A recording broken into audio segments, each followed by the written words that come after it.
speaking of looking back, towards the end of 2018, 7:30 asked prominent Australians what advice they would give to their younger selves, and we'll be playing some of our favourites over the next couple of weeks. Today it's Gail Kelly, the pioneering businesswoman, reflecting on her school years, and she offers some advice to young Australians.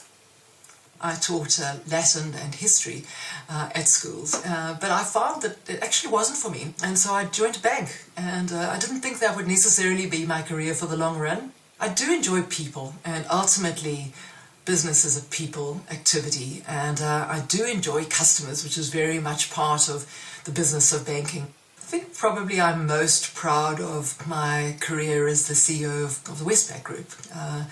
That was my last executive role, and what a privilege it is to be the CEO of a major bank. If I reflect on being in those pivotal ages of 16, 17 and 18, I recognise now I was a serious-minded person, I was a hard-working person, I was conscientious, prone to being a little anxious, worrying about failure, and I think now probably too much so, so too serious-minded. So if I had my time again, I would definitely seek to have a bit more fun and worry less about what other people thought of me, and try some new things, innovate a little more. Be prepared to back yourself and know what you love, find out what it is that you love and dream big and then go for it. Gail Kelly there, know what you love. Well, that's good timing because our next guest, she had her way. All festival goers at the Mona Foma Music and Art Festival in Launceston would be wearing onesies. The garment became a highly coveted item at last year's festival thanks to fashion artist Adele Varco and one of her social experiments. She's returning this year, further exploring our relationship with fashion, and she's brought it in all its glory. Looking magnificent. Into the ABC studio. You are wearing a onesie. It doesn't look very comfortable. I'm sorry, that does not look comfortable. Doesn't sound comfortable. I know, it's a very noisy garment. I think I must have picked the noisiest one from the wardrobe. Why? Why do you wear onesies? Not just now, we should tell the audience, you've been wearing them for 7 years non-stop. Yeah, every day of my life. So, I mean, it started quite spontaneously. I did my undergraduate RMIT in fashion, and I thought, what would it be like to wear a onesie every day of my life? So I found this garment that I'd made in second year fashion, and I wore it to teach for the day. Was it a pink leotard? It was pink. It was hot pink. I wear those too. Oh, do you? So they are quite comfortable. Only on weekends. Yeah. Oh, very comfortable. Not here, okay, not here. And then you decided just to run with it. Yeah, no, but it wasn't so much, and it still isn't today, it's not really about the onesie, it's more about the conversations and the interactions that happen by wearing a onesie. But this garment could almost be anything. I thought I could wear a wedding dress for every day of my life, but and I guess like the onesie, it is quite playful, it's something that the Joker wears or the clown wears, so I was really interested to see what happens when I wear this just in everyday life. And what happened? So people are really attracted on the streets. They come over and say, where are you going? What's this about? Where can I get a onesie like yours?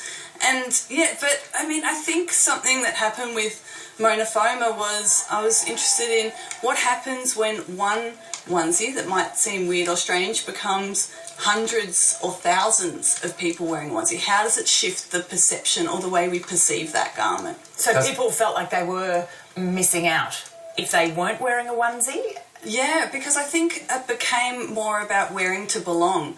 And for me, I was really interested in how perhaps fashion does that every day for us as well. Like, why do we wear what we do?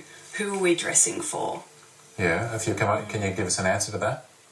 Well, I think we dress for each other. Yeah. And I think that with something like Onesie World, we had 1,200 last year, and they went in under 2 hours. But at first, it was something like, do I want to wear it? I've actually got one here if you want to have a look at it from last year's Mona Foma. So, does this not defeat the purpose, though? Because the onesie seems to me to be a statement, and the more people that wear it, the smaller the statement, right? Yeah, but for Or is me, it? This is yours, PK. It's got Thank your you, name yes, written yeah. all Yes. over it. It's got my actual name on it. Don't That's worry, fine. Lisa, there's one for you too. So, yes, but for me, it's actually more about the social interaction. This is really a tool, and this is too. It's a tool to engage, and this, dressing over 1,000 people in this, really shifted the way they interacted with each other. It was like, high fives, hey, you're wearing a onesie too. So it's perhaps they started having conversations with people they never otherwise would have had conversations Is it with. challenging for people with different personality types? Yeah, I think it's interesting how the momentum builds. It's almost like a tipping point. So perhaps those that might be a bit more extroverted might be the early ones who jump into a onesie, but then their friends are in it. Like, come and wear one with me. And yeah. And what happened when you then, for a day, I think, or a little while, swapped back and got into what you would describe as boring clothes? Oh yeah, so the wardrobe swap. Yeah, the wardrobe. Yeah, so I found that I interesting. did do a wardrobe swap with a guy called James. We actually swapped our entire wardrobe, socks, jocks, everything for a year. Yep. And his wardrobe was like grey V-neck with the jeans, and obviously I was in. He was wearing the Must one. have killed you.